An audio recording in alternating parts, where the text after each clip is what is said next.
시작할게요. 어, 우리 지난 시간에 그 X, Y, Z 픽스드 앵글이랑 그 다음에 여기 뒤에 Z, X, Y 오일러 앵글 이 두 가지 먼저 알아봤고 이 X, Y, Z 픽스드 앵글은 이 곱하게 되면은 X 왼쪽에 그 다음에 또 왼쪽에 이런 식으로 앞으로 붙어가지고 세 개의 로테이션을 곱해서 만들어지는 로테이션을 표현한다라고 했었죠. 그 다음에 ZXY 오일러 앵글은 이제 여기 식을 보시면 이런 식으로 Z 프라임 아까는 XYZ 여기 프라임 안 붙였다면 여기서는 오일러 앵글일 때는 일단 무빙 프레임 기준이고 이제 회전축 기준으로 돌아가고 그래서 Z 프라임 Y 프라임 X 프라임 그래서 Z Y X를 여기 프라임을 붙여서 이게 무빙 프레임 기준이라는 걸 알려주고 그때는 Z 오른쪽에 Y 오른쪽에 X 이런 식으로 오른쪽으로 뒤로 붙는 순서로 이 롤피치오 또는 알파, 베타, 감마를 여기에 각도를 써서 로테이션 매트릭스를 표현한다라고 했었죠. 그 다음에 그거 말고도 Z, Y, Z 오일러 앵글 이것도 무빙 프레임 기준의 오일러 앵글이 있었고 그 다음에 알아봤던 게 이 이퀴벌런트 앵글 액시스라고 해서 하나의 축을 기준으로 해서 이 축에서 도는 정도를 나타내서 크게 이제 어, 방향과 그다음에 돌아가는 이 각도로 표현해서 이 각도 세타랑 그다음에 K로 표현하고 이거를 우리가 만약에 식으로 표현하면은 로테이션 매트릭스가 이런 식으로 계산할 수 있다고 했을까? 그리고 어,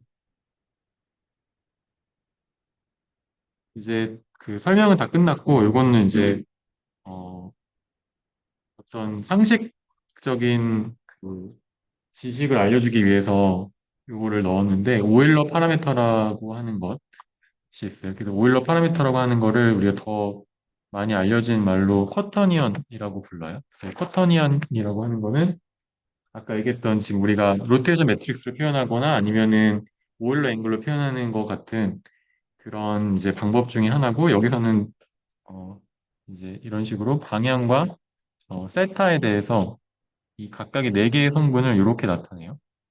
그래서 KX, KY, KZ라고 하는 이 회전하는 유닛 벡터 곱하기 사인 2분의 세타, 그다음에 코사인 2분의 세타 이렇게 표현을 하고요. 그래서 우리가 세 개의 디펜던트한 베리어블이 3차원 회전에서 있다고 했으니까 이렇게 네 개가 있을 때는 서로 인디펜던트하게 돼서 결국 하나의 그 구속 조건을 더해서 실제로 유효한 건 세 개가 있겠죠. 인디펜던트한 거는. 그래서 네 개의 성분은 이렇게 전체 제곱을 하게 되면은 이게 사인 제곱 더하기 코사인 제곱 해가지고 1이 되고 그다음에 KX, KY, KZ에서 제곱해서 이제 어, 합쳐져서 1이 되기 때문에 사실 얘가 1이 되고 먼저 이게 지워지고 사인 제곱 코사인 제곱해서 1이 전체가 1이 되는 거죠. 이렇게 나타내진다 라고 생각할 수 있고 그리고 앞에서 우리가 썼던 그 이퀴벌런트 엑시스 축과 회전 양으로 회전 각도를 표현하는 거랑 비슷한 방법인데 좀 노테이션이 다른 거죠. 그래서 이제 이거를 우리가 쓰게 되면은 앞에서 얘기했던 벡터와 스칼라의 표현하고 비슷하다라고 생각할 수 있고 그때 이제 E1부터 E4까지의 값을 알면은 여기 로테이션 매트릭스에 넣어서 이렇게 표현할 수 있어요. 그 역으로 이제 음, 이 로테이션 매트릭스를 알고 있으면 거기에 성분을 넣어서 각각의 E1부터 E2, E3, E4까지의 이 쿼터니한 성분을 알 수 있게 되겠습니다. 네. 그러면 이거를 이제 왜 우리가 쓰는가라고 생각을 해보면 일단 로테이션 매트릭스는 9개 성분이 있으니까 너무 복잡하잖아요. 그래서 이거를 좀 수를 줄여서 이 9개 성분을 3x3의 성분을 4개로 쓸 수 있는 컴팩트한 장점이 있고요. 그 다음에 이제 이거를 이제 우리가 어, 짐벌락이라고 하는데 뭔가 회전을 시킬 때 우리 앞에서 이 알파, 베타, 감마 이렇게 회전시킬 때 베타가 만약에 2분의 파이면은 사인 2분의 파이가 어 이제 0이 되면서 그러니까 코사인 2분의 파이가 0이 되면서 그러면서 이제 식이 이렇게 로테이션 매트릭스가 생기고 그러면 이게 이 어떤 그 로테이션 매트릭스를 표현할 수 있는 방법이 알파와 베타에 대해서 하나 있지 않고 알파 베타의 조합으로 뭐 얘가 0이면 얘가 90, 얘가 10이면 80 이런 식으로 어, 여러 개 있을 수 있는 이제 문제가 생겨요. 그래서 이게 그 자유도가 하나 줄어들었다고 이야기하는데 그래서 어, 이걸 짐벌락이라고 부르고 실제로 이제 짐벌락의 어, 효과를 보기 위해서 이런 그림을 볼 수 있는데 이제 비행기가 이렇게 요기를 바라보고 있다고 했을 때 우리가 이 비행기의 이 진행 방향으로 이렇게 도는 걸 롤이라고 하고 그다음에 이 날개 방향으로 도는 걸 피치라고 하고 그다음에 이 땅 방향으로 이렇게 도는 걸 이거 요라고 하잖아요. 근데 만약에 우리가 피치를 90도를 돌리면 우리가 이렇게 조정할 수 있는 어, 이런 그 각도를 조절해서 우리가 이거 방향을 설정할 수 있는 걸 우리가 짐벌이라고 하는데 짐벌을 피치를 90도 돌리면 이렇게 되거든요. 그럼 이렇게 돌리는 순간 얘가 지금 이렇게 돌렸던 이 성분과 전체 이 판을 돌린 이 성분이 같아지면서 결국은 이 비행기가 이렇게 피, 피치 빼고 롤 빼고 요로 돌 수 있는 성분이 요렇게 돌 수 있는 성분이 없어지 순간적으로 순간적으로 이렇게 돌 수가 없는 그 순간이 생기거든요. 그래서 이럴 때 계산해서 이제 나중에 자코비안 계산할 때도 문제가 생기고 그리고 계산적으로도 불안정하고 그다음에 실제로 로봇이 이렇게 작동할 때 이런 거를 우리가 싱귤러리티가 발생했다고 하는데 이 싱귤러리티가 발생하면은 이 값이 갑자기 순간적으로 180도 돌아가면서 확 변할 수가 있어요. 그래서 로봇이 확 움직여가지고 사람을 쳐서 죽일 수도 있고 이제 그런 위험한 상황이 생기기 때문에 각도를 표현할 때 우리가 뭔가 천천히 이동해야 되는 상황에서는 보통 이제 롤피치오를 잘 안 쓰고 쿼터니언 같은 걸 쓰게 됩니다. 그래서 이제 다른 말로 하면 이제 인터폴레이션 할 때 좀 더 쉽고요. 그다음에 계산의 안정성이 있고 네, 그다음에 좀 더 직관적으로 엑시스랑 그다음에 앵글 표현이랑 비슷해서 이렇게 쓸 수 있겠습니다. 이제 이게 계산이 어떻게 이제 쉬워지냐면 만약에 우리가 쿼터니안으로 스칼라 값하고 벡터를 이렇게 쓰면은 이제 뒤에서부터는 사실 그냥 상식으로 시험에 나온 내용은 아니고 이렇게 되면은 우리가 IJK 성분을 이렇게 쓸 수 있고요. 그러면은 이제 스칼라랑 벡터를 이렇게 곱을 IJK에서 쓰게 되면은 이렇게 바뀌어요. 그래서 우리가 매트릭스 멀티플리케이션 안 하고 그냥 이 성분의 곱으로 이렇게 바로 바꿔서 계산적으로 바로 쓸 수 있다. 그래서 이렇게 되면 이제 어, 이 V0만큼 돌고 U 방향으로 U0만큼 돌아가지고 회전한 거 두 개의 회전을 이렇게 한 번에 곱으로 나타낼 수 있고요. 그건 여기 뒤에 제가 예시로 만약에 이 방향으로 45도 도는 거랑 그다음에 이 방향으로 2분의 루트이만큼 그러니까 코사인 45도만큼이 2분의 루트이죠. 네, 이만큼 도는 거를 표현한다고 하면은 이 Q1 돌고 Q2를 돈다고 했을 때 그거를 이제 Q1 곱하기 Q2를 쓰고 이렇게 계산할 수가 있고 이가 스칼라 값이고 이게 벡터 X 여기 X, Y, Z, X, Y, Z 이렇게 곱해가지고 크로스 프로덕트에서 더하는 텀으로 이렇게 바뀌고 그러면은 이제 요 계산을 하게 되면은 이렇게 이 방향으로 이제 2분의 1이면은 60도 돈 거랑 똑같이 되죠. 맞나요? 코사인 2분의 1이 60도니까. 그래서 이제 이런 식으로 우리가 계산하기 훨씬 편해지고요. 그리고 어, 네, 얘가 왜 이런 식으로 되는지 여기 밑에 있는 식을 참고하시면 될 거예요. 그래서 그냥 결과적으로 제가 강조하고 싶은 거는 이 인터폴레이션 할 때도 훨씬 편해지고 인터폴레이션이라는 건 내가 이 정도 동거에서 중간 정도 동계 아니면 30% 동계 어디일까를 계산하는 게 이제 이 쿼터니안을 사용하면 훨씬 편하다라는 거예요. 그래서 이제 쿼터니안이라는 거를 나중에 아마 보실 때 쿼터니안이라는 숫자가 4개가 있으면 이거를 사실 함수에서 그냥 이렇게 바꿔주고 이걸 다시 쿼터니안으로 바꿔주고 이렇게 하거든요. 그래서 그럴 때 우리가 음, 볼 때 사실 요 수식을 보진 않고 함수로 그냥 불러왔을 텐데 그래도 그게 어떤 의미인지 얘가 방향이랑 네, 로테이션의 각도 성분을 가지고 있는 4개의 성분을 가진 벡터다 이렇게 생각하시면 되겠습니다. 그래서 사실 여기까지가 각 우리 그 코디네이트 트랜스폼 관련된 내용이고 다음 장 우리 3장으로 넘어갈게요. 그래서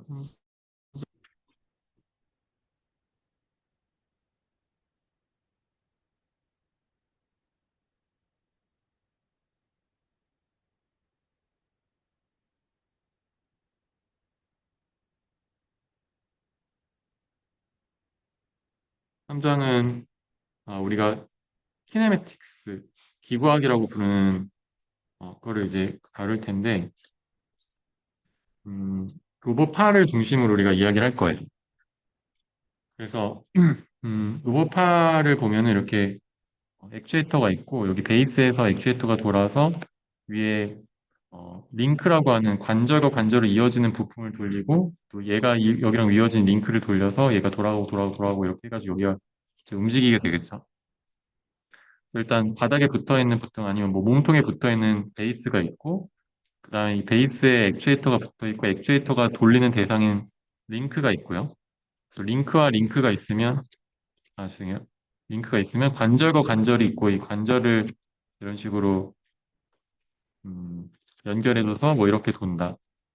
만약에 이렇게 돈다. 우리가 팔이 이렇게 돌고 손목이 돌고 만약에 팔꿈치가 돈다고 했을 때 어깨가 이렇게 있고 사람이 그러면은 이제 이 도는 이 우리가 얘기한 이 관절 팔꿈치라든지 손목을 우리가 관절이라고 하고 그다음에 여기 또 영어로 조인트라고 하고 그다음에 여기 밑에 이 뼈 부분을 우리가 링크라고 해요. 기계 로봇에서는 그래서 링크를 연결하는 관절과 이 뼈 사이사이를 연결하는 관절과 그 관절인 링크로 이루어져 있다. 그래서 그 관절을 움직이는 구동기가 있는데, 우리는 이제 구동기의 액추에이터 이거는 이 중간고사까지는 다루지 않고 뒤에서 나중에 조금 제어 파트에서 다룰 거예요. 여기서는 일단 구동기가 이렇게 움직이게 되면은 그 최종 손끝이 어디로 간다 요거를 이제 배우게 될 겁니다. 그리고 말단의 끝부분에 있는 걸 우리가 엔드 이펙터라고 불러요. 실제로 손에 해당하는 부분. 그래서 이제 관절이라고 하는 조인트를 우리가 크게 이렇게 어, 레볼루트 조인트랑 프리즈매틱 조인트 두 가지를 보통 많이 사용을 하고요. 레볼루트는 방금 얘기한 것처럼 우리 팔꿈치처럼 이렇게 돌아가는 거, 이렇게 접혔다 펴졌다 할 수 있는. 그러니까 이 팔이 링크고, 그다음에 요 위에 어깨부터 여기 팔, 그다음 뭐라고 할까요? 이걸 포암 여기 앞팔 뒷팔인가요? 하여튼 윗팔 앞팔에서 이 두 개를 연결한 이 관절이 회전 관절인 리볼루트가 되고 그다음에 프리즈매틱은 이제 직동 관절이라고 해가지고 보통 뭐 리니어 액추에이터라고 해서 뭐 이렇게 있으면 이런 그 기계적인 기구가 위로 나왔다가 밑으로 들어갔다 이렇게 할 수 있는 그 선형으로 이렇게 왔다 갔다 할 수 있는 그래서 뭐 꼭 이 모터에서 나올 필요는 없고 뭐 레일을 타고 왔다 갔다 할 수도 있는데 근데 어쨌든 우리 로봇팔에서는 보통 이렇게 나왔다 들어갔다 하는 그런 직동 관절이 보통 일반적이고 아니면 뭐 6층 로봇에서는 3층 로봇에서는 보통 이렇게 어, 레일을 타고 움직일 때도 있어요. 근데 어쨌든 이렇게 수직 방향으로 이렇게 얘가 회전하는 게 아니고 왔다 갔다 하는 걸 프리스매틱 직동 관절이라고 하고 그다음에 회전한 요 전체 통이 회전한 실린드리칼 아니면 이렇게 XYZ 방향으로 XY 방향으로 움직이는 플래너 그다음에 돌면서 앞으로 가는 스크류 그다음에 실린드리컬은 레볼루트가 두 가지가 붙어 있어서 그러니까 우리 어깨가 지금 스페리컬 관절인데 어깨는 이렇게도 돌 수 있고 그다음에 이렇게도 돌 수 있거든. 두 가지 자유도가 있는 거. 그래서 얘는 마치 레볼루트가 두 개 연결돼서 만약에 레볼루트가 짧은 게 이렇게 해서 도는 게 하나 있고 근데 여기 수직으로 음, 여기에 이렇게 있어서 이렇게 돌 수 있는 지금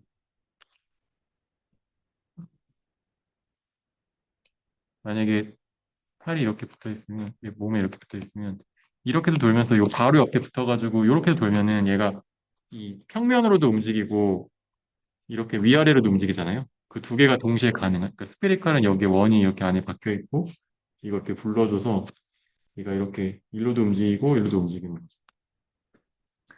그 자유도가 두 개인 스페리칼 관절도 있다. 근데 이제 보통 우리가 지금 여기서는 요 두 개, 레볼루트, 회전 관절과 프리스매틱 직동 관절을 다루게 됩니다. 그래서 이제 링크를 표현할 때, 우리가 링크와 관절을 연결해주는 파라미터를 다음과 같이 네 개로 정의하는데요. 음, 일단 우리 링크를 조인트라고 생각하고 이 조인트의 축을 어, 회전하는 두 개의 축이라고 생각을 해볼게요. 회전하는 두 개의 축이 있고 여기를 i-1 축이라고 하고 그다음에 여기를 i 축이라고 하면은 이제 요 사이를 연결하는 그 길이를 요거를 이제 다 최단 거리를 연결하는 걸 우리가 A라고 해서 이게 링크의 길이라고 하고 그다음에 이 그림에서 지금 얘가 살짝 빗떨어져 있는데 얘가 이쪽으로 쭉 와서 이렇게 연결이 되면은 지금 요 각도만큼 지금 이렇게 돌아가 있죠. 얘가 90도일 수도 있고요. 지금 그림을 어떻게 그리냐에 따라서 얘가 90도를 이루는 그러니까 관절이 이렇게 도는 그러니까 여기서 이렇게 도는 거랑 그다음에 이렇게 도는 건 지금 서로 90도잖아요. 그죠? 그래서 이 90도로 꺾여 있을 수도 있고 아니면 45도로 꺾여 있을 수도 있고 그래서 이제 그 회전하는 두 개의 축이 얼마나 트위스트 돼 있냐, 비틀려 있냐를 우리가 알파라고 표현하고요. 그래서 링크의 길이와 그다음에 비틀린 각도가 있고 그다음에 링크 간의 전이라고 하는 거는 이 Z I-1 축을 죄송해요. 어, 조인트 이제 회전 이 레볼루트 조인트 회전하는 조인트의 이 축을 회전 축을 우리가 Z라고 보통 봐요. 그래서 Z축으로 놓고 얘는 ZI고 얘는 ZI-1이 되겠죠. 이렇게 두 개의 축이 아까 만나는 그 각도가 아까 알파라고 했죠. 알파라고 했고 그 다음에 이제 이 두 개의 축이 만약에 이렇게 있으면 내가 이렇게 돌고 이렇게 돌면은 두 개 사이 거리가 있잖아요. 이 두 개를 연결한 거리가 링크 사이의 거리고 이게 A고 그 다음에 어, 이 I-1에서 연결되는 요 최단 거리를 연결하는 이 축을 어, 기준으로 했을 때 다음 축에서 어떤 꺾인 게 또 이렇게 있다고 하면 여기 이렇게 연결되는 이 점이 있겠죠.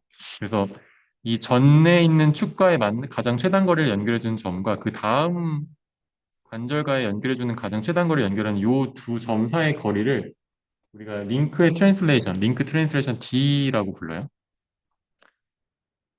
요만큼 얘가 D고 그 다음에 원래 이제 우리가 뒤에서 나오겠지만 요 ZI 축에서 ZI-1축 사이를 연결하는 ZI-로 ZI로 연결되는 요 선을 우리가 X로 보통 놓고요. 그래서 얘는 XI-1 요렇게 얘가 XI-1이고 이 XI-1의 축에서 얘가 이 링크가 이쪽으로 이렇게 향해 있는 거죠.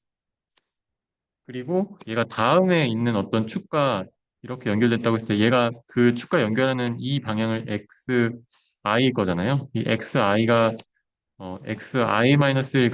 어떤 각도를 이루는지가 이제 세타가 돼. 그러니까 얘는 결국은 이 링크 I 또는 ZI 축이 얼마나 이렇게 그 전축을 기준으로 얼마나 이렇게 움직였는지 얘기하는 거죠. 그래서 얘가 세타가 돼요. 그래서 이렇게 네 개의 그 변수로 표현하는 거를 DH 파라미터, 데나비트 하텐버크 파라미터라고 해서 이제 DH 파라미터라고 보통 부릅니다. 네, 네. 그렇게 생각할 수도 있고, 실제로 이 조인트가 여기 있어도 얘가 링크를 이렇게 막 꼬아가지고 만들 수 있기 때문에 이게 실제로 그 링크 이전 조인트에서 연결된 이 축과 그 다음 이 실제 이 조인트 사이의 거리에 가까울 텐데 근데 그게 기하학적으로 보면은 이 ZI 축의 다음 이 축과 연결되는 이 점, 그 최단 거리를 만나는 이 점과 그 전 축과의 최단 거리를 만나는 x, 그러니까 xi-1 축과 xi 축과의 거리가 돼요. 네. 그래서 링크와 링크 사이가 떨어진 거의 정도는 a라고 할 수 있고요. 근데 내가 이제 이 다음 축이 있잖아요. 내가 이게 다음 축이면 이거 다음 축이 있겠죠. 내가 만약에 이렇게 연결해요. 이렇게 가서 여기가 내가 이렇게 돌고 있고 내가 링크 여기 연결돼 있으면 요게 내가 아무리 팔을 이렇게 링크를 연결해도 결국 내가 이렇게 돌면은 얘는 따라서 이렇게 돌기 때문에 그리고 얘도 이렇게 도는 거기 때문에 내가 아무리 이렇게 돌아가지고 여기 연결했다고 해도 이 축 두 개 사이의 최단 거리만 생각하는 거예요. 그러면은 이렇게 있죠. 그럼 그 다음에 또 이렇게 해서 여기에 만약에 팔이 있으면 이렇게 또 될 거잖아요. 그럼 내가 여기서 연결한 이 점과 이 다음 축과 연결되는 내 이 링크 사이의 요 길이가 D가 되는 거. 그다음에 얘가 D고 그다음에 내가 요렇게 되면은 이제 X가 이쪽 방향이잖아요. 그다음에 얘도 만약에 여기가 되면 X가 또 이쪽 방향일 거니까 내가 만약에 요렇게 있고 지금 팔이 요렇게 있고 내가 내 앞에 팔에서 요렇게 링크가 있어 내가 이제 여기서 이렇게 돌면은 이거 되면 내가 얘가 이렇게 따라 움직이겠죠. 내가 내 몸이 이렇게 움직이겠죠. 그럼 이렇게 돌 때 이제 여기서 이쪽에 바라보는 게 X축인 거예요. 그럼 내가 이 X축을 이 팔을 돌리면 이렇게 되면 얘가 이게 이렇게 돌겠죠. 그럼 이 도는 게 여기서가 0도고 이렇게 돌았으면은 세타. 내가 뭐 45도, 30도, 60도 이렇게 돌릴 수 있는 거지. 그래서 내가 이전에서 바라본 X축이 실제 이 관절 기준 얼마나 돌았는지가 세타가 되는 거예요.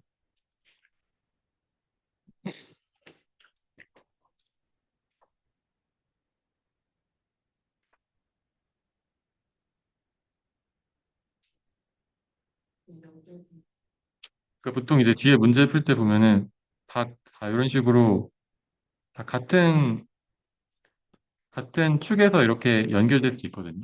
Z축이 다 평행하게. 그런 로봇도 있지. 이렇게 한 세네 개가 이렇게 연결해서 이렇게 구부릴 수 있는. 지금 보면 지금 얘도 사실 얘 팔목도 사실 자유도가 두 개인데 이렇게 움직일 수 있고 이렇게 움직일 수 있어서 제가 근데 요것만 움직였다 생각해 볼게요. 그럼 팔에 이렇게 움직일 때 이거 꺾는 거랑 같은 축에 있죠. 이 팔꿈치랑 팔목이랑. 그러니까 이거는 서로 평행한 거고 이 평행한 걸 계속 연결해서 이렇게 마치 막 다리에 관절이 여러 개 있는 그런 것처럼 꼬일 수 있잖아요. 그렇게 디자인할 수도 있는데 근데 보통은 이렇게 하면 이쪽으로 못 움직이니까 다른 축으로 꼬여서 이렇게 45도나 90도를 놓는단 말이에요. 그러면 이제 그 경우에는 이게 평행하지 않은 경우에는 이게 X가 존재하고 나중에 얘기하겠지만 평행한 경우에는 이, 어, 이 X축이 여기서 이렇게 놓고 이렇게 놓게 되면은 이 사이에 지금 두 개의 꼬임은 없고 두 개의 꼬임은 0도인 거고 두 개가 이쪽을 바라보고 여기에서 그 다음 거를 바라봤을 때 그 X축과의 각도를 이루는 게 세타가 되는 거. 근데 왜 지금 하나만 고려하지 않냐면 관절은 여러 개가 연결되어 있으니까 계속 그 다음 링크가 보통 뭐 다섯 개, 여섯 개가 보통 축이 연결돼서 뭘 움직이니까 네, 그래서 이제 축을 하나만 생각하지 않는. 네. 그리고 보통 이제 이 링크 사이의 거리 A랑 그다음에 이 비틀린 각도 알파는 우리가 고정해서 설계할 때 그냥 정해지는 거고요.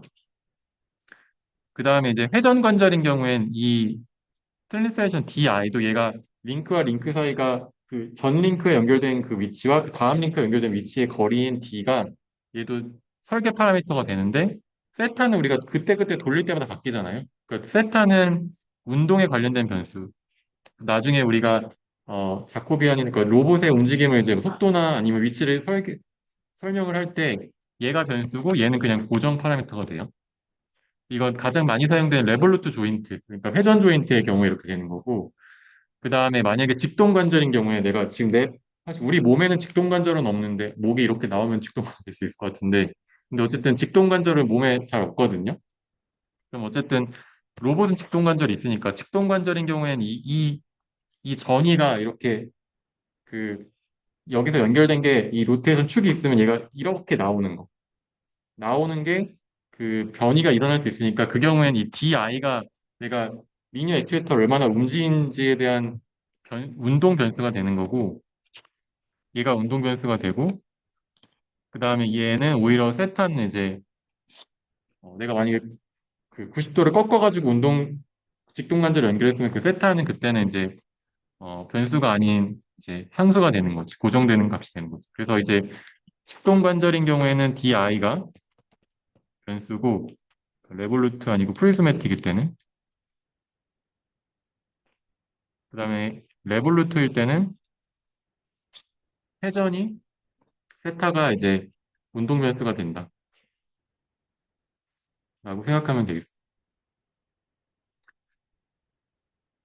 그 다음에 이제 여기서 이 그림이 되게 중요한데 이 그림에서는 알파를 이제 엑시스 i-1 있으면 이 i-1 기준으로 i-1 기준으로 ai-1이라고 알파 i-를 여기서 표현을 했고 그 다음에 엑시스 i 기준으로 di랑 세타 i를 표현했잖아요. 그래서 이제 뒤에서 dh 파라미터를 이제 우리가 쓸 때 알파 i-1, 그다음에 a i-1, di, 세타 i 네 개를 한 쌍으로 볼 거예요.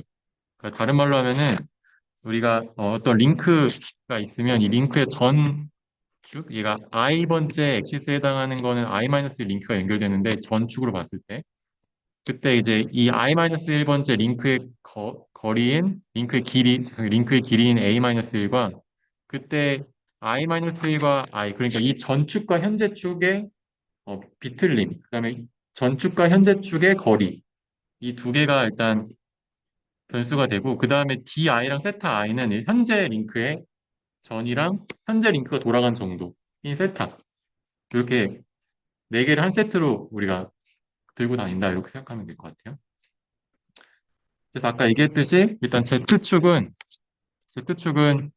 이 돌아가는 그 축에 붙어 있고요, 무조건. 그 다음에 X축은 이 i-1에서 i로 가는, 그러니까 다음 축으로 가는 이 방향 벡터를 얘기해요. 요 x i-1. 그러니까 얘가 i-1번째 엑시스니까 이건 x i-1이 되는 거고요. 그다음에 여기서 이 다음으로 향한 축이 뭐 여기 이렇게 있었다고 하면 이쪽으로 향하는 x i가 있겠죠.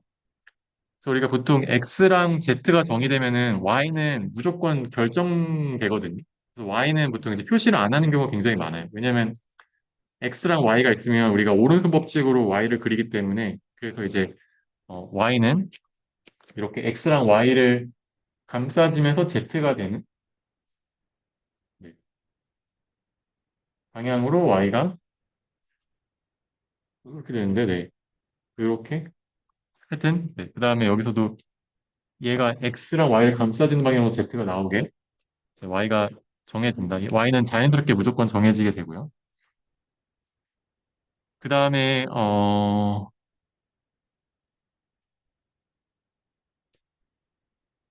첫 번째 우리 베이스 아까 베이스 기저라고 한 그 몸통에다가 연결한다고 했을 때 몸통에도 어, 0번째 프레임을 붙여요. 0번째 코디네이트 프레임을 붙이고 그 다음에 다 사실 첫 번째 있는 첫 번째 있는 첫 번째 있는 조인트에 있는 모든 관절과 처음에 초기 위치를 다 똑같이 딱 설정을 해줘요.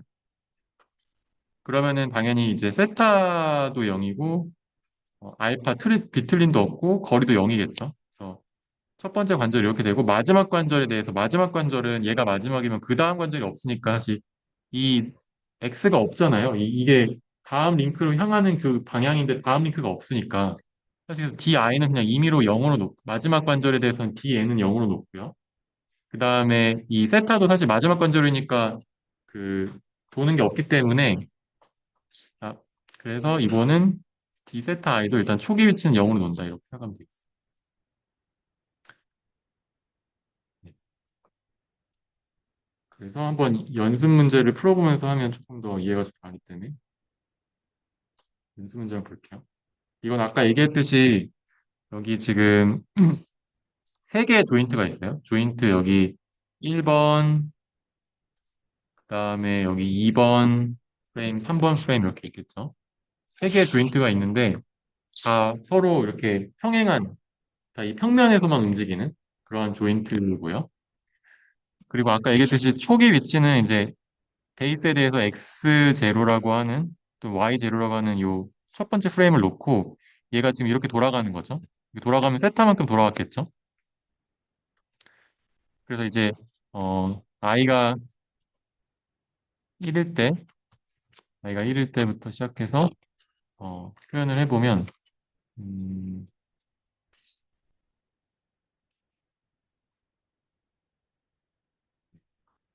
일단 이 DH 파라미터를 아까 얘기했던 알파 i-1, a i-1, 그다음에 di, 세타 i 이렇게 네 개를 세트로 우리가 계산을 하게 되고요. 그러면 이제 알파 제로랑 A 제로, D1, 세타 1이 이 첫 번째 링크 Y1, X1인 좌표를 요거를 기준으로 지금 요 녀석 형광펜으로 많이 표현하면은 이 축 기준으로 1번이잖아. 얘가 지금 돌아간 게 1번이고 원래 붙어 있던 게 0번인 거예요. 0번이 있어야 1번을 돌릴 수 있으니까. 그래서 이 1번 이 좌표의 기준으로 알파 제로랑 A 제로를 볼까요? 일단 알파 제로 A 제로는 지금 여기 두 개 축이 다 여기 붙어가지고 이렇게 튀어나오잖아요. 그럼 요 다 두 개 튀어나온 게 아예 붙어 있지 완전 다. 돌아가도 붙어 있잖아요. 두 개 꼬이면 그러니까 두 개가 이렇게 Z축이 이렇게 돌아가야지 이게 뭔가 알파가 생기는데 그게 없으니까 이게 0이고 두 개가 붙어 있으니까 거리가 0이겠죠.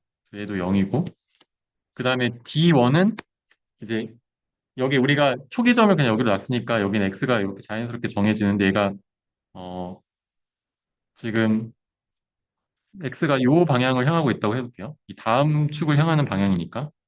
그리고 얘랑 그 다음에 이 다음 축을 향하는 이 X랑 얘가 지금 X1이죠. 이 X1. 좀 돌아간 상황이에요, 지금은. 이 1번이 축이 좀 돌았죠. 이 X1이랑 그 전 축인 이 X0.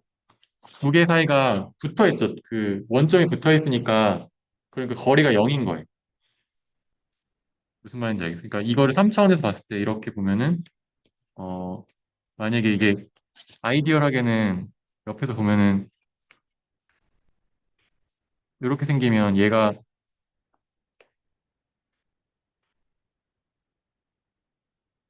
이렇게 해서 뭐 이렇게 돌리겠죠? 그죠?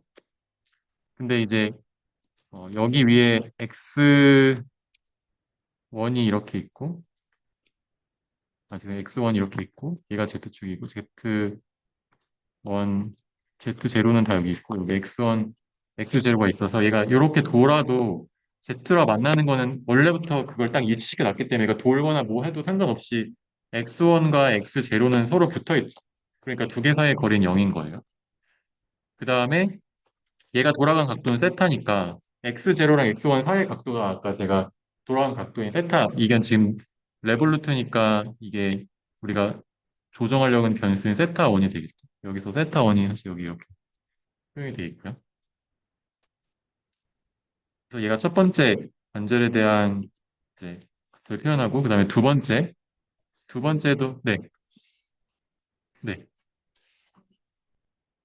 각도가 없을 때 아니요 각도가 있더라도 이 두 개는 여기 원점에 붙어 있어가지고 얘가 만약에 이 전에 얘가 우리가 이거는 만약에 우리가 이건 규칙인데 이 X0와 이게 X0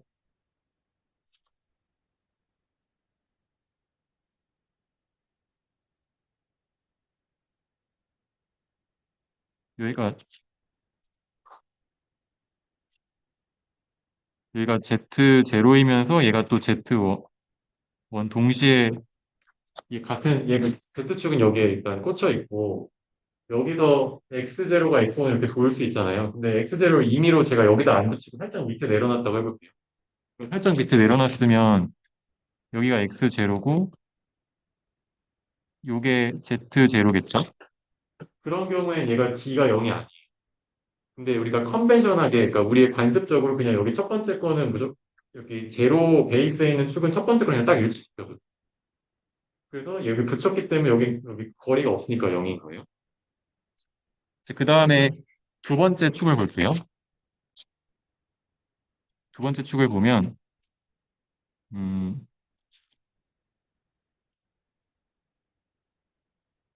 이제 이게 튀어나온 게 이제 Z2겠죠. 얘가 Z2고, Z2랑 Z1이랑 지금 이 노란 색깔 프레임에 있는 튀어나오는 요 Z1이 있는데 두 개도 서로 평행하죠. 그 두 개가 평행하면은 트위스트가 없으니까 얘도 두 개 사이의 각도는 0이 되겠죠. 그죠?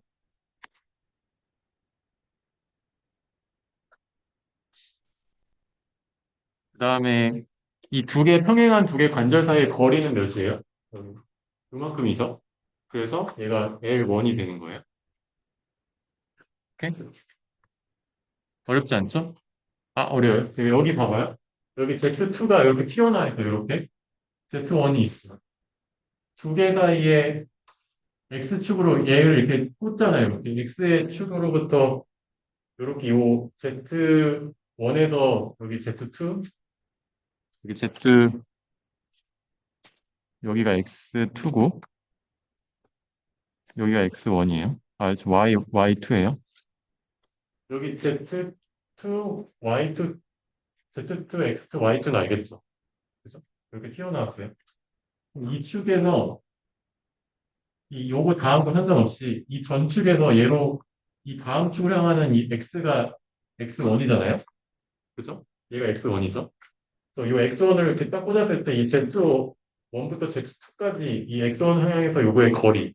그게 이제 두 개의 링크 사이 거리인 a1이 되는 거고. 그죠? 그래서 요거가 l1이고요. 그 다음에 D2는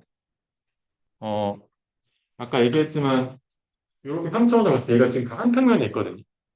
여기 옆에 있는 것도 요 뜸이 없지.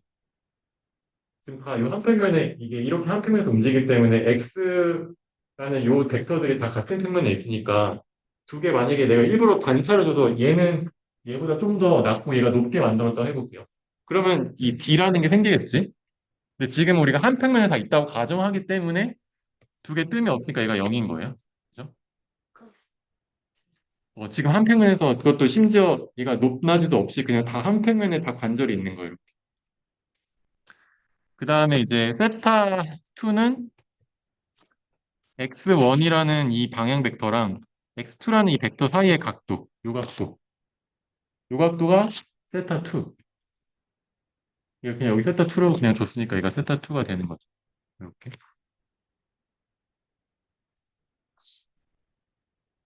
그 다음에 세 번째.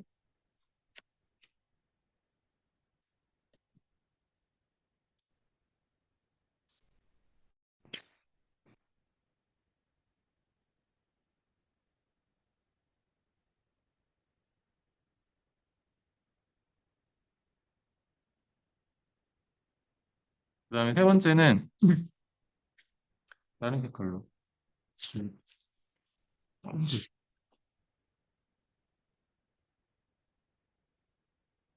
세 번째는 마찬가지로 여기 Z2가 있고 여기에 Z3가 있고 여기 X3 이쪽 방향으로 하는 이 X3, Y3를 놓는다고 했을 때 그러면 지금 Z3랑 Z2랑 너무 지저분한데 지울까요?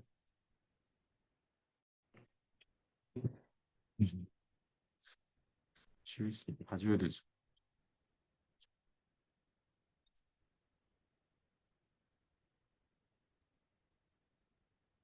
아, 사실 표시가 있어가지고. 그러면 지금 여기서 어, 여기 Z2가 튀어나온 게 여기 있고 Z3도 튀어나온 게 이것도 마찬가지로 서로 평행하니까 뒤틀림이 없어서 이건 0도고 그 다음에 두 개 관절 사이의 거리 이거는 이 X 방향으로 갔을 때 이 거리니까 얘가 지금 L2가 되죠. 이 거리니까. 이 거리니까 L2가 되고 그 다음에 D2는, 죄송, D3죠. 여기서부터 이제 D3는, 여기 들어가는 D3는 마찬가지로 이 관절에서 X랑 요 전 관절에서 X가 다 한 평면에 있기 때문에 두 개가 어차피 Z축으로 찔러졌을 때 얘가 이렇게 있는 게 아니라 이렇게 붙어 있기 때문에 얘도 마찬가지로 0이고, 그 다음에 얘는 이제 요 각도니까 세타 3가 되는 거예요. 이렇게 하면은 DH 파라미터 테이블이 되어서, 네, 이렇게 우리가 정리를 해주면 되겠습니다.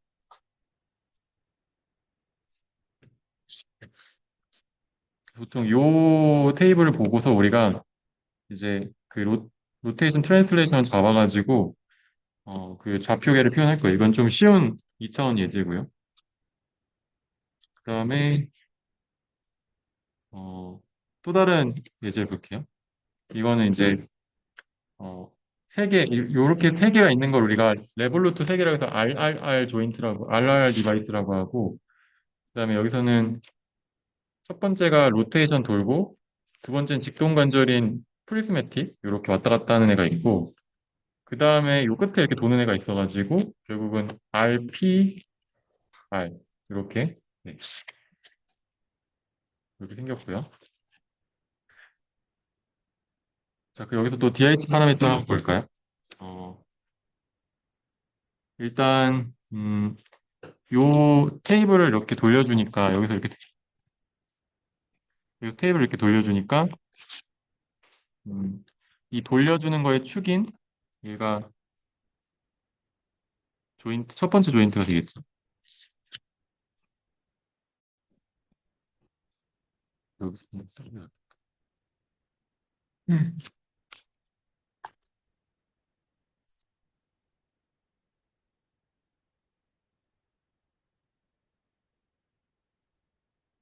그러면 어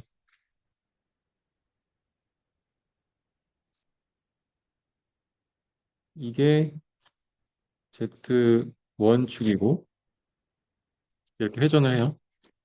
그러면 일단 i랑 알파 i-1, a i-1, di 그다음에 세타 이렇게 네 개로 관절을 다 표현할 수 있다고 했었고, 그러면 이 Z1과 그다음에 Z1 말고 X1은 이제 밑에 정답이 있긴 한데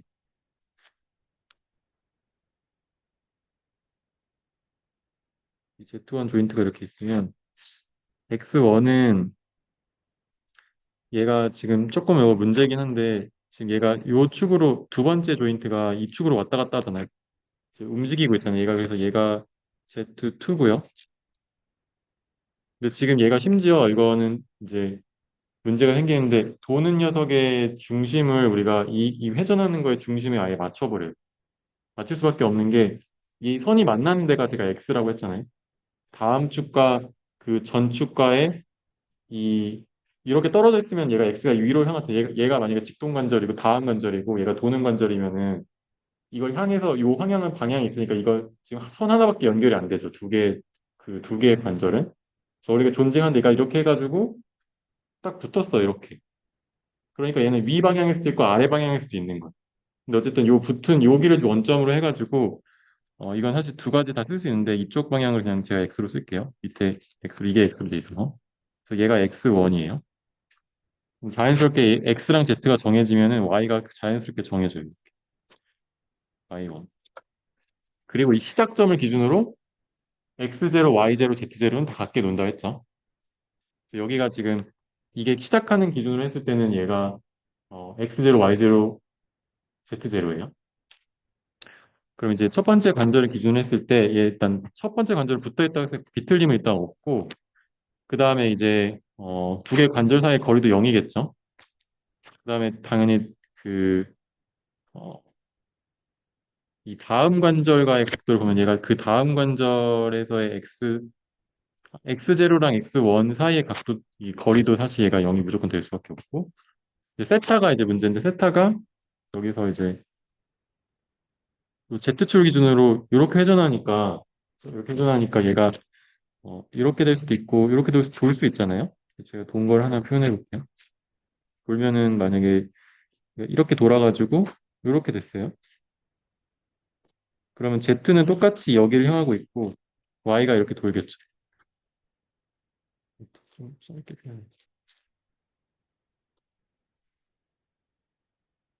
이렇게 이렇게 돌았고 Y가 이렇게 됐고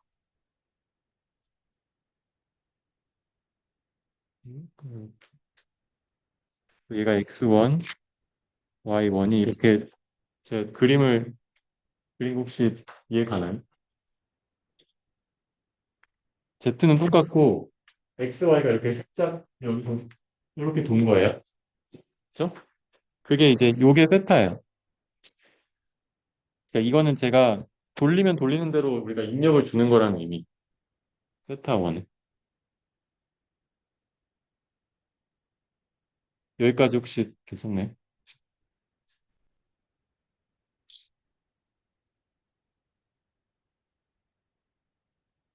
자, 그 다음에 두 번째 관절을 보면은 두 번째 관절은 어, 이 x를 어떻게 놓냐가 이제 문제인데 x를 어떻게 놓냐면 그 다음 관절과 그 연결해주는 그 다음 관절과 연결해주는 그 직선을 우리가 x로 놓으면 되는데 그래서 또다시 그 다음 관절이 요게 이렇게 회전을 하니까 얘가 Z3거든요. 두 개가 또다시 이제 이렇게 움직이는 애가 이렇게도 도는 거예요. 그죠? 그러니까 얘가 축이 심지어 똑같아. 같은 축이야. 그러니까 X가 또 마찬가지로 여기 어딘가, 여기는 심지어 여기는 고정돼, 아까는 여기에 고정됐었거든요. 두 개 수직이라서. 얘는 심지어 여기 어디에 놔도 상관이 없어. 여기 놔도, 왜냐면 두 개 축이 똑같은, 원래 두 개가 떨어지면은 이렇게 돼야지 이걸 두 개 사이를 연결하는데 두 개가 평행하거나 하면은 X를 여기 놔도 되고 여기 놔도 상관이 없잖아요. 그래서 얘가 임의로 여기다 넣는 거예요. 여기다 놓고 얘가 X2가 되고요. 그래서 Z2랑 X2가 있어요. 요거는 빨간색으로 이렇게 얘가 X2가 돼요. 여기다 그냥 임의로 놓은 거예요. 자, 그러면은 어 이제 알파 1은 얘가 알파 1이죠. 그러니까 요 Z2 기준으로 그 전축과 이 여기 위로 올라와 있는 이 Z1 위에다 쓰는 게 이렇게 나와 있는 얘가 Z1이잖아요. 그죠? 이 Z1과 Z2가 지금 꼬여 있죠. 이렇게 같은 평행하지 않잖아요. 0도는 아니죠. 이렇게 꼬여 있으니까 얘가 90도 돌려야지 같이 평행해지잖아요. 그래서 이제 요, 요 Z2랑 요 Z1이 이루는 각도 몇 도예요? 90도죠? 근데 이거를 X축 기준으로 돌려야 돼. X축을 돌려서 Z1이 Z2가 돼야 돼. 근데 지금 X가 이렇게 돼 있잖아요. 그죠? 그러면 플러스 90에 마이너스 90이에요. 요거를 X1 방향을 플러스 90 돌려야지 얘가 되죠? 그죠? 그래서 얘는 90도예요.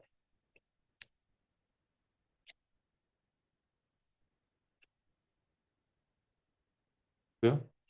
참, 아, 네. 그래서 이렇게 돌리면은 이제 90도로 이제 Z2가 이루는 각도가 되고, 그 다음에 Z1과 Z2 사이의 거리, 그리고 요게 평행하니까 0이죠? 두 개 사이의 거리가. 그죠? 괜찮나요? 그 다음에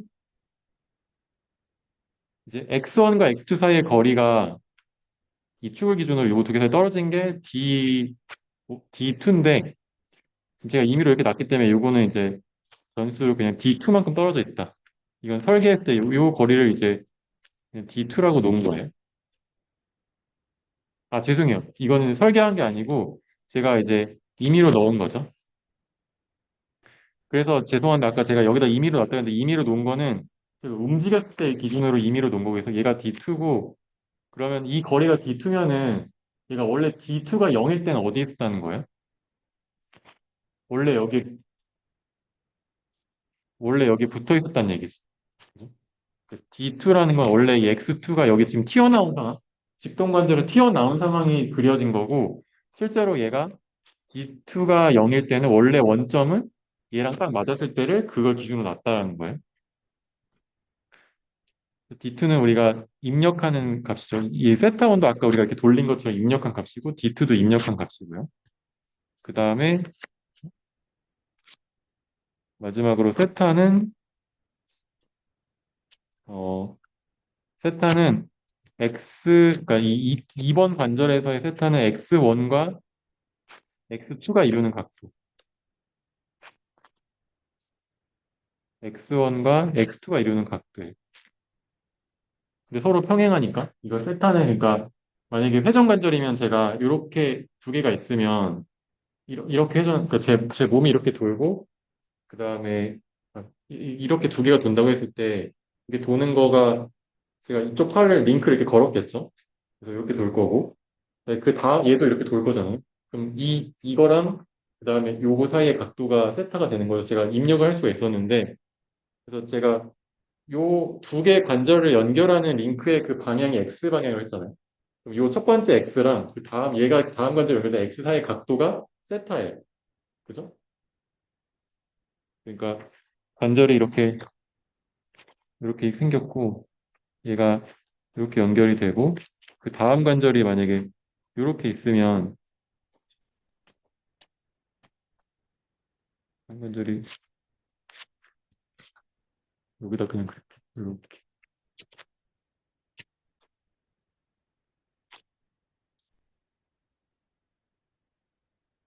이렇게 있으면 얘가 Z고 Z1, Z2, Z3라고 했을 때 Z1에서 Z2로 향하는 이 방향을 우리가 X라고 했었고 이게 X1이 되죠.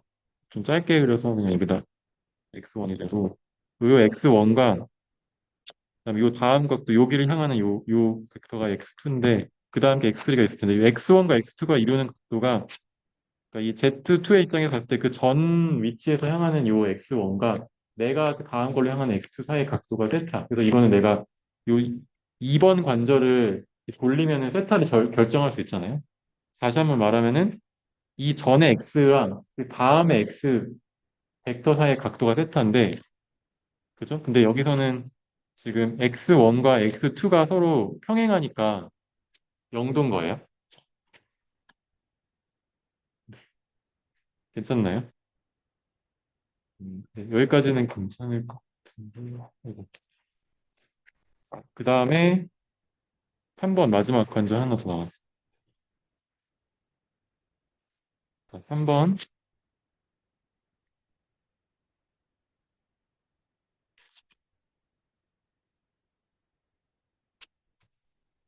3번 관절은 여기서 여기 이렇게 지금 X3, Y3가 이렇게 있고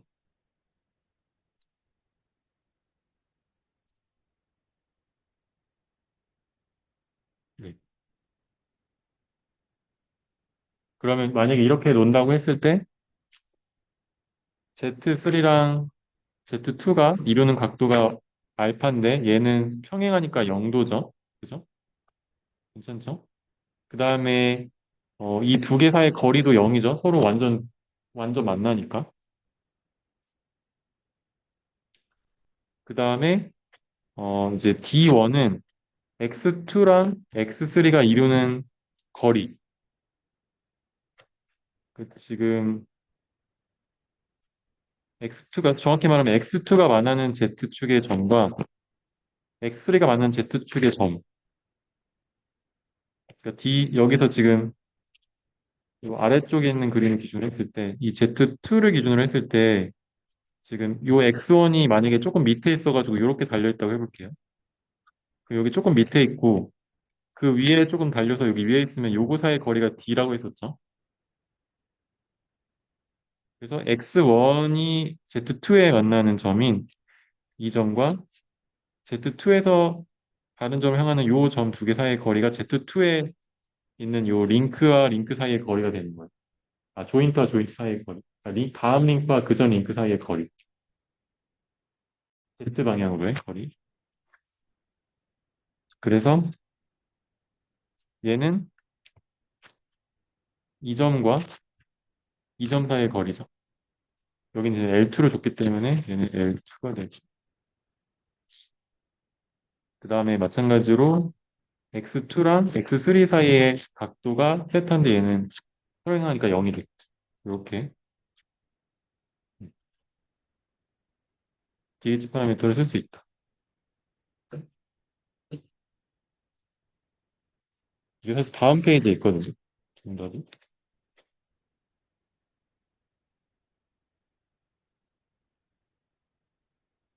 그래서 이렇게 이거를 이제 읽어보시면 좋고.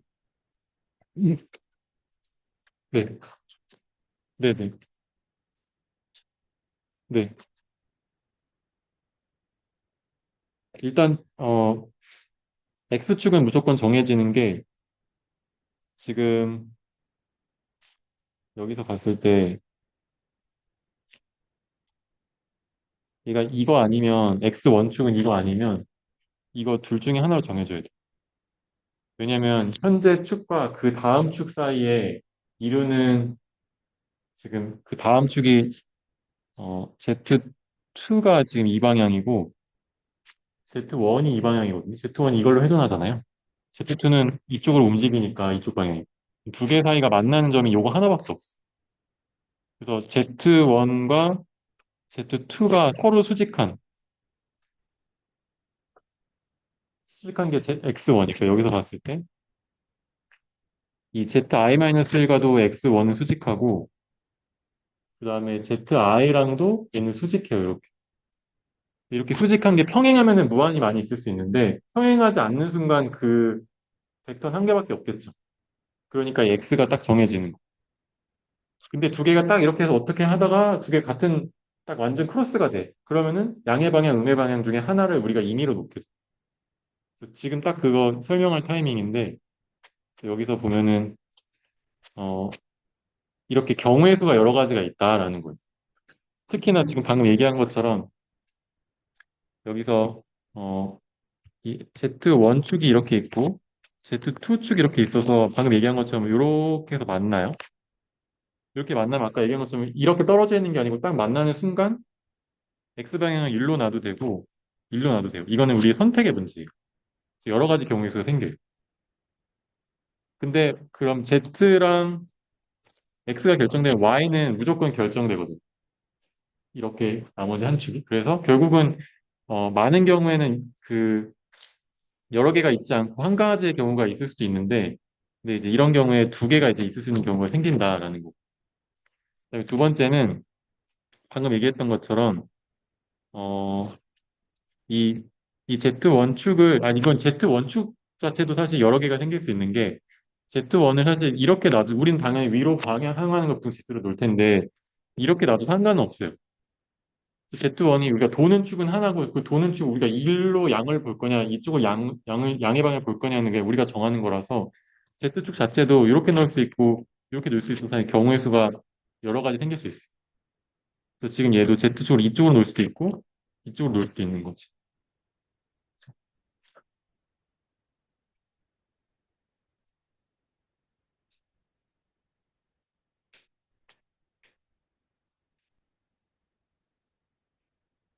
그리고 이제 나머지 뭐 예를 들어서 여기서도 지금 요 축이 보면은 Z3가 있는데 Z3랑 또 Z2랑 평행하잖아요. 근데 이제 보통은 여기 요 X1은 정해져 있죠. 왜냐면 그 전 점으로부터 바라보는 요 방향부터 여기 점이 찍혔으니까. 근데 이제 그러면 요 X1 이렇게 XZ2가 이렇게 있으면 보통 거기다 같이 똑같은 방향으로 보통 놓죠. 이렇게. 여기서는 이쪽이 다음이 이거니까 여기서는 네. 죄송해요. 요거는 결정돼 있네요. 요거는 결정돼 있고 이게 다음 거니까 얘도 결정돼 있네. X3도 결정돼 있네.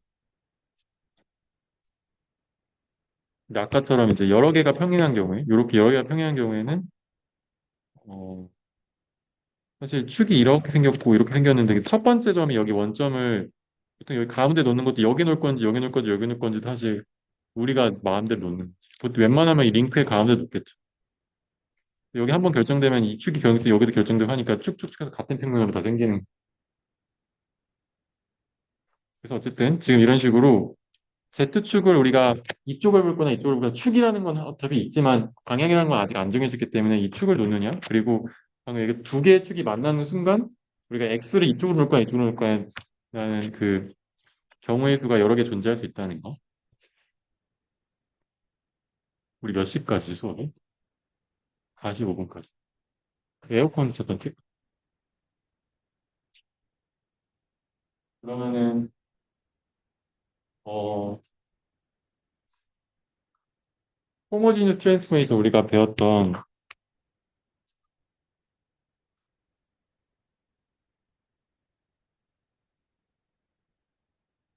호모지 트랜스폼을 이용해가지고 이 아까 우리가 배웠던 알파랑 A랑 세타랑 D라는 인자로 지금 원래 있는 이 xi-1, zi-1 축에서 이제 여기에 있는 xi랑 zi로 변환을 할 거예요, 축을. 그거 우리가 트랜스포메이션 매트릭스 4x4 매트릭스 표현할 거예요. 근데 너무 복잡하니까 책에서도 그렇고 y를 아예 안 써요. y는 어차피 결정이 돼 있기 때문에 y는 그렇게 크게 쓰이지 않기 때문에 x랑 z가 중요해요. z는 도는 축이고 x는 그 축과 쭉 연결하는 축이죠. 그러면 이제 일단 zi-1에서 zi로 가기 위해서 죄송해요. 세 개의 추가적인 축을 인터미디어트한 프레임을 붙이는데 그걸 RQP로 붙여가지고 세 개를 활용을 해요. 그래서 일단은 zi에서 R 프레임으로 가요. R 프레임은 어떻게 생겼냐면 원래 얘가 zi-3고 얘가 xi-3인데 이 우리가 아까 x축으로 z를 돌려가지고 그 다음 축과 방향을 맞춰주는 거 그게 알파였죠. 그죠? 기억나요? 그래서 이렇게 이 x축으로 그러니까 x축에서 결국 두 개가 만나잖아요. 그 만났을 때 얘가 꼬이는 각도가 알파라고 했었잖아요. x축으로 알파만큼 돌리면 우리가 r이라는 프레임이 나와요. 그래서 r이라는 프레임으로 나오는 거죠. x축으로 알파만큼 돌리는 거. 그게 R 프레임이고, 그럼 이제 ZR이 이렇게 나왔죠. ZR 이렇게 나왔고, XR은 그대로 있겠죠. 왜냐면 보통 회전을 시키면 그 회전 돌린 축에 대해서는 무조건 고정돼 붙어 있으니까 가만히 있을 거잖아요. 그 다음에 이제 R 프레임에서 Q 프레임으로 갈 건데, Q 프레임은 이제 X축을 따라서 이렇게 해서 붙인 거. 그 따라서 가가지고 밀어낸 거. Z축으로는 이렇게 평행하게 움직이는데 X축으로 전위, 트랜슬레이션을 시킨 거죠. 그러면 이제 이 길이가 A, I-3잖아요. 그래서 변환, 트랜슬레이션, 이게 D가 우리 트랜슬레이션, 로테이션은 없고 트랜슬레이션 어느 방향으로? XR 방향. 혹시 XR은 아까 XI-랑 같은 건데 어쨌든 우리가 프레임 바꿨으니까 XR 방향으로 AI-만큼 가요. 그래서 그 간 프레임을 우리가 Q라고 해요. XQ가 있고 그 다음에 여기 이렇게 ZQ가 있는 거지. 평행으로 이렇게 움직인 거예요. 그죠? 그 다음에 그래서 이제 이 D라는 거는 트랜슬레이션 연산자 얼만큼? AI-3만큼 움직였어요. 여기 Q라는 이제 프레임으로 왔어요. Q라는 프레임에서 이 XQ가 다음 프레임을 하면은 XP와의 각도가 같잖아요. 센터만큼 이제 돌려주면 어느 축으로? Z축으로. 그럼 Z축은 가만히 있겠죠. 그럼 X축이 이렇게 움직여서 얘랑 일치하게 됐죠. 그래서 이렇게 일치시킨 거를 이제 XP 프레임이라고 봐요. 그래서 이 P 프레임으로. 그래서 GQ랑 요 GP는 같겠죠. 같은 축으로 돌린 거니까. 그래서 로테이션 어떤 축으로? Z축으로 돌렸죠. Z축으로 돌렸고 얼마만큼? 세타만큼 돌렸죠? Z축으로 세타만큼 돌렸고 마지막으로 이제 어떻게 하면 돼요? 여기를 올려주면 돼요. 그렇죠? 마지막인 xi, zi축이 나오겠지? 자, 마지막 마찬가지로 어느 축 기준으로? Z축 기준으로 올려주는 거예요. Z축 기준으로 양의 방향으로 di만큼 움직이면 이제 어, 네, 이제 프레임의 변환이 완성이 된다. 제가 약간 실수로 잘못 말한 게 있는데 Z축은 이쪽 방향으로 제가 논다 했는데 그게 아니고 그게 완전히 겹칠 때만 그렇게 발생하고 보통 이제 Z축을 그 다음 프레임이 양의 방향이 되게 D가 플러스가 되게 보통 나요. D의 양의 방향. 그래서 보통 이거는 플러스로 움직이는 방향이 되도록 Z축을 방향을 본다고. 그럼 Z축이 그러니까 막 위아래가 중간중간에 플립되는 경우는 겹치는 경우 말고는 없겠지. 겹치는 경우는 요 거리가 0이니까 이쪽으로 놓을 수 있고 이쪽으로 놓을 수 있는데 겹치지 않는 경우에는 어차피 이게 D가 움직였으면 그 움직이는 양의 방향으로 가도록 Z를 플러스로 놓는다는. 그래서 어쨌든 이제 이걸 써보면 음, 이거를 써보면 이 계산을 하진 않을게요. 근데 한번 그 옆에 써볼게요. 우리가 방금 i-1 프레임에서 i 프레임을 가는 트랜스레이션 매트릭스는 x축으로 일단 알파 마이너스만큼 돌리고 그 다음에 x축으로 ai-1만큼 가죠. 그 다음에 다시 한번 이거지 xr이 아니고 트랜스레이션 x축으로 그 다음에 z축으로 돌려요. 세타만큼 그 다음에 z축으로 이동시키죠. 얼마만큼? di만큼. 자, 이렇게 이제 이동시키는 거를 수식을 써보면 일단 x에 대한 회전은 1, 0, 0, 0 코사인 알파. 일단 i-1건 제가 일단 생략할 게 너무 노테이션이 너무 지저분해지니까 마이너스 사인 알파 0 사인 알파 코사인 알파 이렇게 되죠. 0, 0, 0, 0, 0, 0, 1. 근데 이제 여기서 한 가지 우리가 x축으로 돌리고 그 다음에 어 x축으로 돌리고 x축으로 움직이거든요. 이게 한 가지 좀 더 심플리파이 되는 게 뭐냐면 그 축으로 돌린 다음에 글로 가잖아요. 그러면 이 개는 여기에 있는 이 변이는 이게 얘가 ai-1 0 0 이렇게 얘를 이렇게 따로 원래는 i에다가 ai-1 0 0 1 0 0 0 여기 어차피 로테이션 없으니까 이렇게 해가지고 두 개를 곱하면 아마 계산해 보시면 아는데 얘가 그냥 일로 쑥 들어가요. 그러니까 우리가 생각해보면 그 축으로 돌리면 그 축으로 이동한 거 어차피 그 축으로만 더해주면 되는 거니까 회전이 없고 그냥 이렇게 쭉 가는 거니까 그래서 다른 말로 하면 이거를 우리가 스크류라고 하는데 돌리고 그 돌린 축으로 이동하는 거는 합쳐서 쓸 수 있다라는 스크류라는 트랜스메이션이라고 특별하게 부를 때도 있어. 왜냐면 이거 계산 안 해주고 그냥 합치면 되니까. 이해가죠? 그래서 그 축으로 돌린 것까지 합쳐가지고 이렇게 한 번에 쓸 수 있고 그 다음에 마찬가지로 Z축으로 돌리면 코사인 세타 마이너스 사인 세타 사인 세타 사인 세타 이런 거 하고 여기도 원래는 이렇게 하고 여기 트랜스레이션 어떻게 곱해야 되는데 여기도 마찬가지로 Z축으로 움직이면 어떻게 돼요? 0, 0 이 양의 방향으로 이렇게 움직이니까 이렇게 쓸 수 있겠죠? 0, 0 di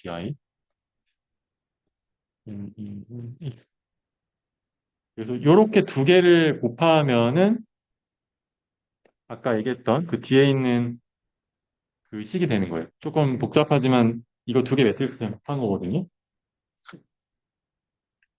그래서 그 매트릭스도 외울 필요는 없는데 이제 그게 주어지면은 뭐 코사인 사인에다가 뭐 90도 넣어가지고 계산할 수는 있어야겠죠.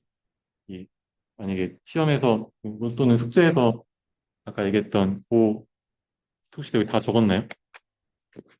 만약에 이 식이 주어지면은 이게 아까 그 두 개 곱한 거고 이 식이 주어지면은 그 다음 행렬 다음 행렬 다음 행렬 봐서 결국은 우리가 로봇에서 로봇팔을 움직인다고 했을 때 베이스에서 그 다음 조인트, 그 다음 조인트, 그 다음 조인트를 다 이 DH 파라미터 요거를 알고 있는 상황에서 파라메터라이저해서 요 공식으로 이렇게 쓰고 이 공식을 사실 우리가 바꾸는 거는 로테이션일 때 요 세타만 바뀌잖아요. 세타를 바꿔가지고 트랜스포메이션 매트릭스 구하고 곱하고 곱해가지고 그 다음 위치, 그 다음 위치, 그 다음 위치로 가는 걸 우리가 뭐라고 하냐면 포워드 키네매틱스라고 합니다. 우리말로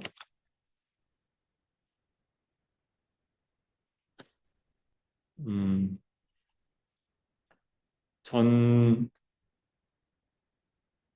전방 기관이라고 하면 될 것 같은데. 네. 하여튼 포워드 키네매틱스 그러니까 앞방향으로 진행하는 키네매틱스고 우리가 뒤에서 이제 배울 텐데 인버스 키네매틱스라는 게 있는데 인버스 키네매틱스는 손끝이 그 위치로 가기 위해서 각각의 관절을 역으로 계산하는 걸 얘기하고 인버스 키네매틱스는 풀기가 굉장히 어렵고 이제 어떤 경우에는 이제 못 푸는 경우도 있고 그 아예 해가 존재하지 않는 경우도 생겨요. 그래서 근데 포워드 키네매틱스는 무조건 풀리겠지. 그 값이 우리가 어차피 도운 건 다 알고 있고 그 다음 거 다음 거 푸니까 그러니까 이게 마치 인버스 키네매틱스는 방정식인데 막 6차, 7차, 8차 방정식이 막 복잡하게 섞여 있어가지고 못 푸는 경우가 생길 수 있다는. 근데 해가 없는 경우도 있을 수 있고. 어쨌든 이렇게 점점점 앞으로 우리가 그 세타라는 그 운동 변수를 알고 있을 때 다음 링크로 전개해 나가는 거를 우리가 이용해서 포워드 키네틱스를 계산한다는 거를 알아두시면 되겠습니다. 그래서 다음 시간에 이어서 포워드 키네틱스 설명할게요. 네, 오늘 여기까지 할게요. 수고하셨습니다.